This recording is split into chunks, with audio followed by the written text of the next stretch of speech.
uči sa Sandrom. Zdravo, ja sam Sandra. Hajde da učimo zajedno. Danas učimo o slovu A. Ovo je slovo A.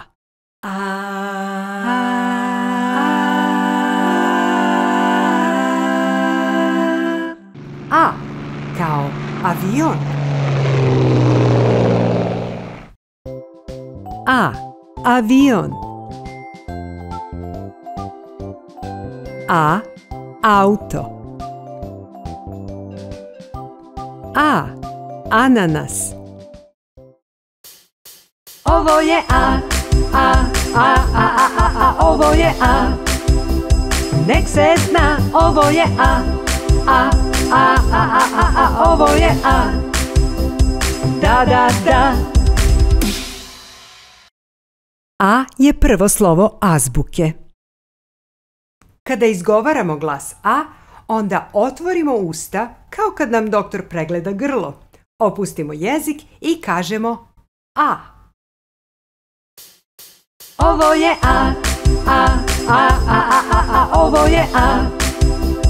Nek se zna, ovo je A, ovo je A.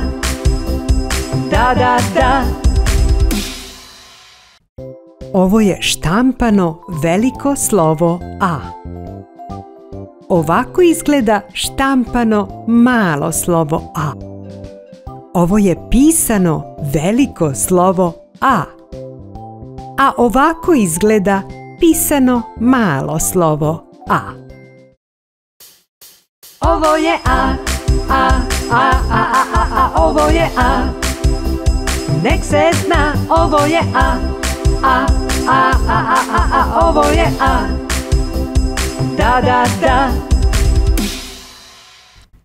Možeš li da prepoznaš slovo A u ovim rečima? Mama, sat, bata, deda, lopta. Hajde da se igramo zanimljive geografije. Evo, ja ću da kažem grad, državu i planinu na slovo A, a ti kaži ili napiši dole u komentaru, recimo reku, biljku ili životinju. Evo, moj red. Grad, Aranđelovac, država Austrija, planina Alpi, to jest planinski lanac. A sada je na tebe red. Ako vam se dopada ovaj video, kliknite na palac. Zapratite moj kanal klikom na dugme prati ili subscribe. A do tada, vidimo se sledeće nedelje. Ćao, bubice. Ćao.